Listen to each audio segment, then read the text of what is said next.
What's up, guys? Welcome back to another MCOC Alliance War, and for this war we're taking on the Loyal Squad. That name looked familiar. I checked to see if I previously recorded a war with them, but I didn't, so it could have fallen in a time where I wasn't recording war at all, or just I don't know, maybe we haven't fought them before.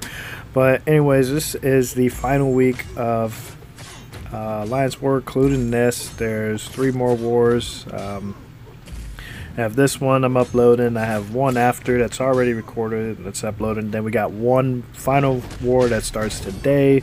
So yeah, I'm going to try to get the other war uploaded a little bit later today before the final war starts. Yeah, we'll see how that goes. But anyways, on my first note, I have Rocket, and I possibly could have comboed and through my special 3 finished off the fight, but I wasn't sure if that was going to be enough. I mean, even if it wasn't, there's a chance that he could have stunned, so if he would have stunned, then could have finished it off there, because it is I want to say it's a 5-second stun. But yeah, it's only a 70% chance for it to trigger, so yeah, it's a good chance that it won't trigger. Up next, we got Yellowjacket on the unblockable first, and the very important thing to understand about this is he isn't awakened. Reason why I say that is because you see right now I'm backing up. I'm trying to get some space because I forgot that he wasn't awake. I wasn't like really thinking that he wasn't awakened, so I wasn't going to get stunned by it. So yeah, I was backing up for nothing. I could have got some hits in, finished the fight off a little bit faster, but yeah, anyways, I went for this L3 here, and did I get the stun afterwards? I believe I did. So yeah, get a combo, full combo in. Actually, I could have gotten a full combo in and then partial combo, but it all depends on their limber, with how much limber they have. So that's why I played it safe, did just a few hits, and then went for the full combo afterwards. So up next, we got the all or nothing node, and it's like 90% armor on this node as well. So I look and I see that it is going to be a 5-star or a 6-star Karnak. This actually might not be a bad placement if Karnak is awakened, because when he's awakened, he does reduce the amount of poison that he receives, but the other important thing is he reduces the duration of non-damaging debuffs. So if I was to use like Stark Spidey, he would reduce, depending on his signature level, reduce the amount of the duration of the taunt that I have on him. So yeah, it's a better chance that he won't throw a special. And then also, I have that EMP that I can fall back on, but it could be a bit hard to land a heavy attack afterwards. Parry and then heavy attack. So yeah, possibly not a bad placement, granted that he is awakened. So in the future, if this guy awakens his Karnak, this could be a good place for him to keep him. But yeah, I ended up getting hit and saved by the auto evade. Most of the time the auto evade doesn't really help me out, but yeah, that time it did.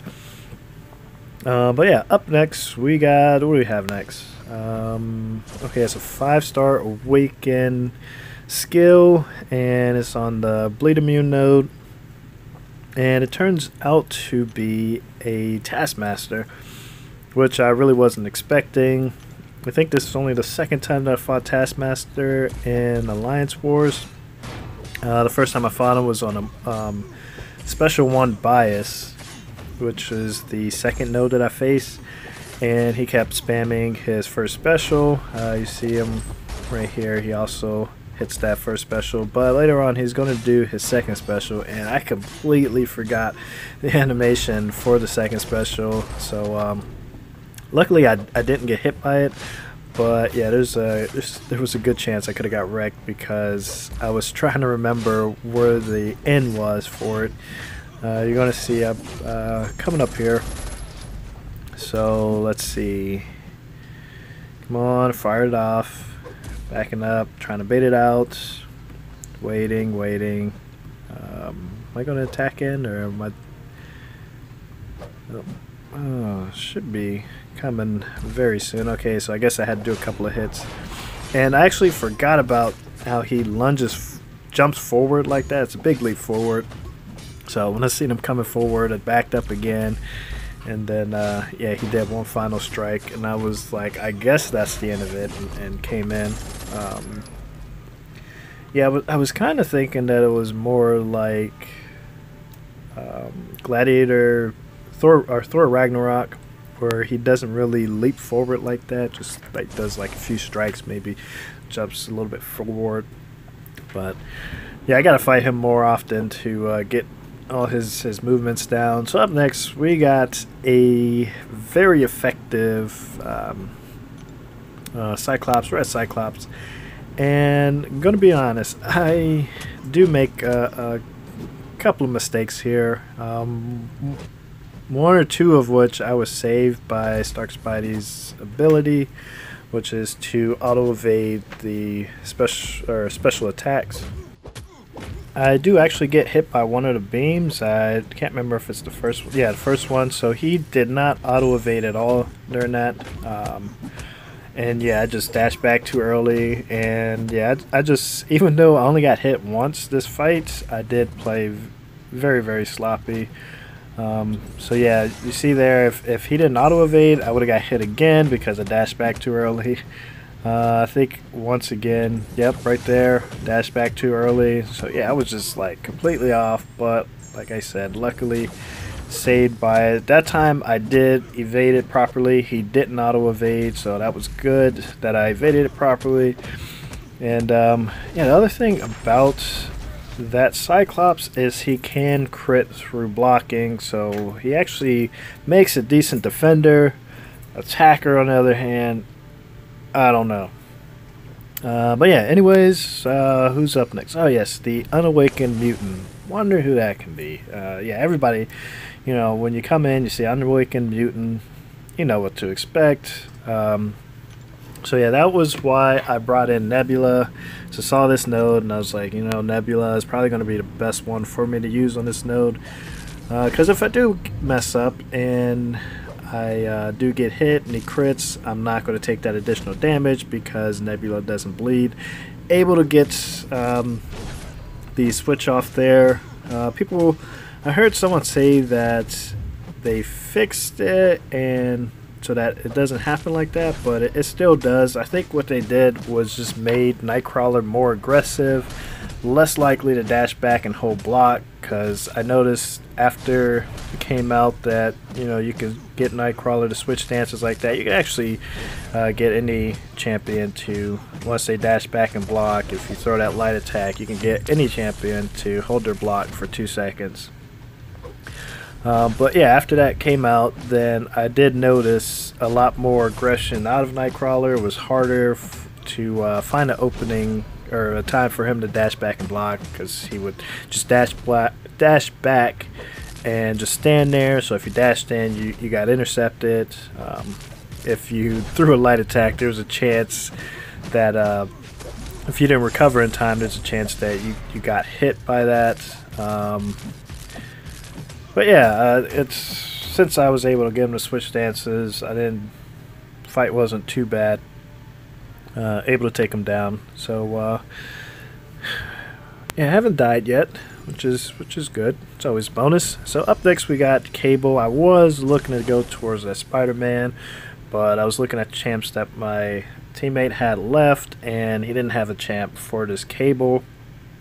So yeah, I healed up Stark Spidey a little, actually quite a bit, and yeah, went in here, and I'm just hoping, I'm like, going in this fight, I'm like, don't mess up, try to build up your poise charges, but don't mess up. A lot of times, seriously, a lot of times when I fight Cable, like, because he was a mini boss for map 5, one of the mini bosses for map 5, what I would do is when I build up the poise, as soon as I build up the poise charges and I go to attack, I get hit. Like right there, I got comboed, but it wasn't too bad.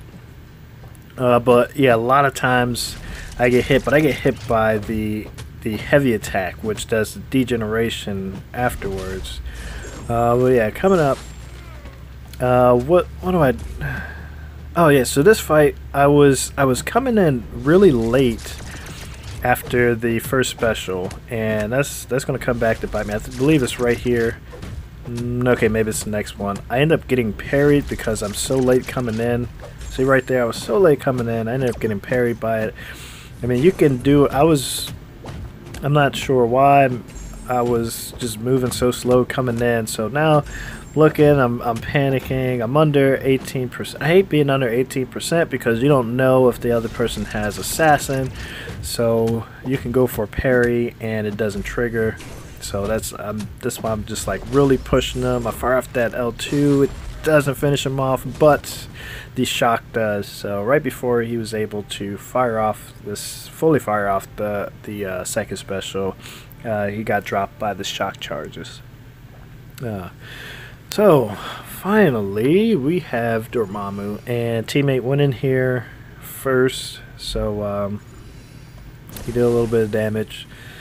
So that's one death already, and I'm actually going to boost up. You're going to see here I'm going to use a 10% attack boost, which I get from the 7-hour solo event. I just open up crystals whenever 7-hour class combat is on, and once you get the final milestone, you get a 10% attack boost. And then I did the 3-minute indestructible boost. I think it's called invulnerability or whatever. And then I did a 20% champion boost. So now I have no issues pushing him to L3. That's one of the problems when fighting Dormammu, is, you know, with the Mystic Dispersion, is you have to worry about when you're trying to evade his attacks, you're triggering that Mystic Dispersion, and he can get, you know, 2 bars of power really quickly. So yeah, that's going to happen. See right there, you know, was that 3 dexterities triggered, and also degeneration. So yeah, I was getting messed up by that, and it's like he just refused. He knew. He's like, I'm getting this Mystic Dispersion. I'm going to my L3. I'm not firing it off till I get to L3. So yeah, there you go. Gets the L3, but does nothing. Yeah, I still lost health, but that was because of the degeneration. So yeah, still in decent shape. Trying to get some regen in when I can, but I was debating. I was like, should I regen or should I fire off, do as much damage as I can? So I went ahead and did the L2. Got hit there. Was debating if I should have just pushed him to another special 3 or not. And yeah, I ended up getting dropped here. Now, if I'm not mistaken, I got hit 2 times. That was it, but the count says 3, so I don't know where that 3rd one came in. Yeah, it didn't show it there, but because I cut it early. So anyways, coming in, I looked. I was like, do I still have boost left? Oh, I do. It's, you know, a few seconds left. So I hurried up and I pressed it with like 1 or 2 seconds left. The only thing is, I don't know if I still had the indestructible boost on or not, because I didn't get hit here. So I don't know if it's based on when you press fight and, you know, it goes to the loading screen, or when you actually get into the fight. So I may or may not have had it. I don't know. Like I said, I didn't get hit, and yeah, I was just blocking the first parts of the L1, just because I really didn't want to get that degeneration on me. And yeah, able to finish off the fight. Unfortunately, we didn't get the attack bonus from that, but able to finish off the fight nonetheless. But yeah, oh, I forgot to mention, yeah, teammate jumped in there between my fights, and that's why we didn't get the attack bonus. But anyways, that ultimately didn't matter. We didn't win the war. That wasn't the deciding factor. You see, we lost pretty big in attack bonus. I mean, we had more defender diversity, but yeah, they had just had way more attack bonus, and yeah, that did it for us. But anyways, guys, thanks for watching. I'll see you in the next video. Take care.